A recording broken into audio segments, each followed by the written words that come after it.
दोस्तों, हिंदू धर्म में गुरु पूर्णिमा का महत्व सभी पूर्णिमाओं में सबसे अधिक माना जाता है। साल में कुल 12 पूर्णिमा होती हैं। पूर्णिमा के दिन सूर्य देव की उपासना करने से बहुत ही ज्यादा शुभ फल प्राप्त होते हैं। साल भर सूर्य देव की कृपा प्राप्त होती है और व्यक्ति के जीवन में बहुत ही महत्वपूर्ण बदलाव होते हैं। हर साल आषाढ़ के महीने में गुरु पूर्णिमा का त्योहार मनाया जाता है। इस वर्ष गुरु पूर्णिमा का त्योहार 21 जुलाई रविवार के दिन मनाया जाएगा। अगर आप भी गुरु पूर्णिमा के दिन सूर्य देव को यह वस्तुएं चढ़ाते हैं अथवा जल में यह चीजें डालकर सूर्य देव को चढ़ाते हैं, तो सूर्य देव आपसे अत्यंत प्रसन्न हो जाएंगे और आपको सुख संपन्नता का आशीर्वाद प्रदान करेंगे। भगवान श्री कृष्ण कहते हैं, गुरु पूर्णिमा के दिन सूर्यदेव को इन वस्तुओं के साथ अर्घ्य देने से दुख दरिद्रता समाप्त होती है और जीवन में सुख समृद्धि आती है। इस प्राचीन कथा के माध्यम से हम आपको बताते हैं कि गुरु पूर्णिमा के दिन सूर्य को अर्घ्य देना कितना महत्वपूर्ण होता है और उसका क्या फल प्राप्त होता है। दोस्तों, एक बार नारद जी भगवान श्री कृष्ण के पास आते हैं और उनसे पूछने लगते हैं, हे प्रभु, गुरु पूर्णिमा के दिन सूर्य को जल देने का क्या औचित्य है? सूर्य को जल क्यों दिया जाता है? सूर्य को जल देने के क्या फायदे हैं तथा सूर्य को जल देने की सर्वोत्तम विधि कौन सी है? तब भगवान श्री कृष्ण नारद जी से कहते हैं, हे देवर्षि, आपने समस्त मानव जाति के कल्याण हेतु उचित प्रश्न किया है।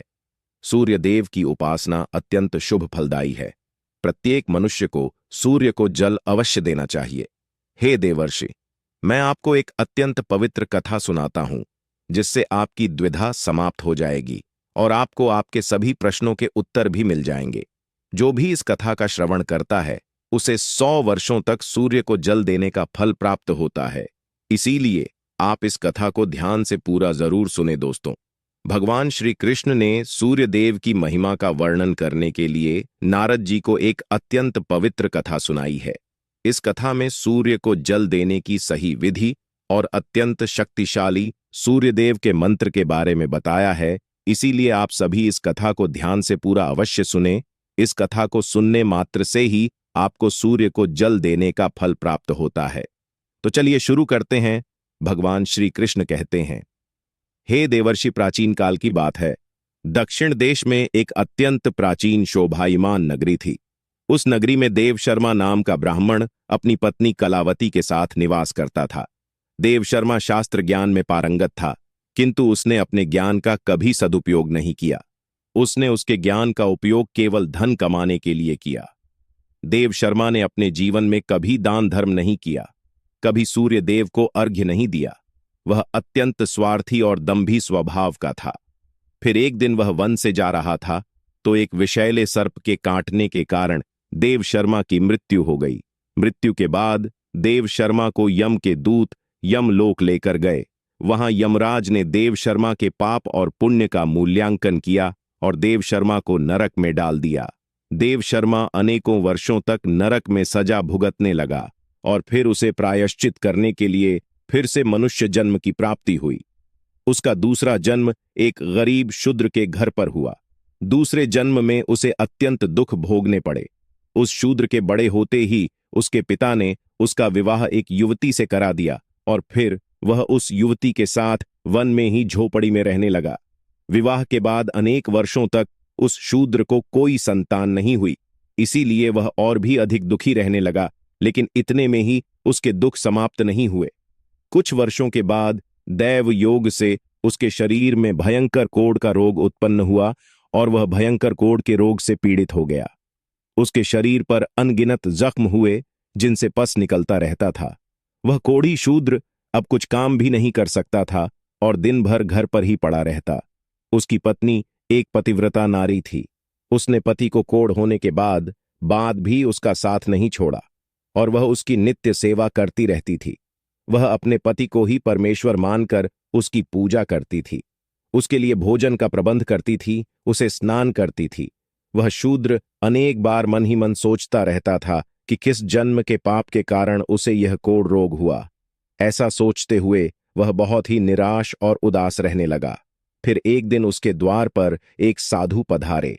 उस कोढ़ी शूद्र की पत्नी ने उन साधु महात्मा की बड़ी सेवा की, जिससे प्रसन्न होकर उस साधु ने उस कोढ़ी की पत्नी को वर मांगने के लिए कहा। तो कोढ़ी की पत्नी ने कहा, हे महात्मा, मेरे लिए मेरे पति ही सर्वस्व है, वही मेरे स्वामी है। अतः आपसे विनती है कि मेरे पति का रोग दूर करें और उन्हें पहले के जैसा बना दें। इस पर उस साधु महात्मा ने कहा, हे देवी, यह रोग तुम्हारे पति को उसके पिछले जन्म के कर्मों के कारण प्राप्त हुआ है। यही विधि का विधान है। मैं इसमें हस्तक्षेप नहीं कर सकता। ईश्वर मनुष्य को उसके पाप कर्मों का दंड अवश्य देते हैं, कोई भी इससे चूक नहीं सकता। किंतु मैं तुम्हें इसका उपाय बता सकता हूं। इस रोग से बचने के लिए केवल एक ही उपाय है। तुम अपने पति को लेकर सूर्यदेव की शरण में जाओ, सूर्यदेव की नित्य उपासना करो। सूर्यदेव की कृपा से तुम्हारा पति कोढ़ से मुक्त हो जाएगा और उसे कामदेव के समान सुंदर रूप प्राप्त होगा। फिर उस साधु महात्मा ने उस स्त्री को सूर्यदेव की उपासना की विधि बताई। उस विधि को जानकर उस कोढ़ी की पत्नी ने अपने पति के साथ मिलकर पूरी निष्ठा और श्रद्धा से सूर्यदेव की उपासना की, और देखते ही देखते कुछ ही दिनों में उसका पति पूरी तरह से ठीक हो गया। वह कोढ़ के रोग से पूरी तरह से मुक्त हो गया और सूर्यदेव की कृपा से उसे सुंदर रूप, बलवान शरीर तथा धन संपत्ति की प्राप्ति हुई और वह कोढ़ी शूद्र बहुत धनवान बन गया। हे नारद, अब मैं तुम्हें सूर्यदेव को प्रसन्न करने की विधि और मंत्र के बारे में बताता हूं, जिसे करने से मनुष्य के सभी रोग नष्ट होते हैं, उसे उत्तम स्वास्थ्य और सुख समृद्धि की प्राप्ति होती है। रोज सूर्यदेव को जल चढ़ाना एक ऐसा नियम है जो मनुष्य के जीवन में बहुत बड़ा बदलाव ला सकता है। सूर्यदेव प्रकाश, सकारात्मकता, इंद्रिय संयम, ऊर्जा आदि के देवता है। सूर्यदेव को मात्र जल चढ़ाने से सभी संकट दूर हो सकते हैं। हर समस्या का समाधान सूर्य को जल अर्पण करने से ही प्राप्त हो सकता है। सूर्य देवता की उपासना करने से आत्मा की शुद्धि होती है और मनोबल बढ़ता है। सूर्योदय के समय सूर्य की किरणों से वातावरण पवित्र और सकारात्मक बन जाता है। यदि प्रतिदिन सुबह स्नान करके सूर्य देवता को मंत्रों का उच्चारण करते हुए जल चढ़ाते हैं तो इसके कई फायदे होंगे। कुंडली में अन्य ग्रहों की तरह ही सूर्य के शुभ या अशुभ स्थिति में होने से जीवन पर भी इसका शुभ या अशुभ प्रभाव पड़ता है। कुंडली में सूर्य यदि शुभ स्थिति में होता है तो समाज में भरपूर मान सम्मान, यश और प्रसिद्धि मिलती है। वहीं कुंडली में यदि सूर्य अशुभ स्थिति में हो तो इसके विपरीत परिणाम मिलते हैं। इसलिए कुंडली में यदि सूर्य की स्थिति मजबूत करनी है तो कुछ चीजें पानी में डालकर सूर्यदेव को अर्घ देने से शुभ परिणाम प्राप्त होते हैं। अर्घ देने से तात्पर्य यह है कि सूर्य देवता को भक्तिभाव से जल अर्पण करना। यह जल आप दोनों हाथों की ऊंझल बनाकर या तांबे के पात्र में शुद्ध जल भरकर उसे सूर्य देवता को समर्पित करें। लेकिन ध्यान रहे कि यदि हाथों की ओंझल बनाकर सूर्य देवता को अर्घ्य दे रहे हैं तो अपने हाथों की तर्जनी और अंगूठे को एक दूसरे से जोड़कर ना रखें, यानी कि एक दूसरे का स्पर्श ना होने दें।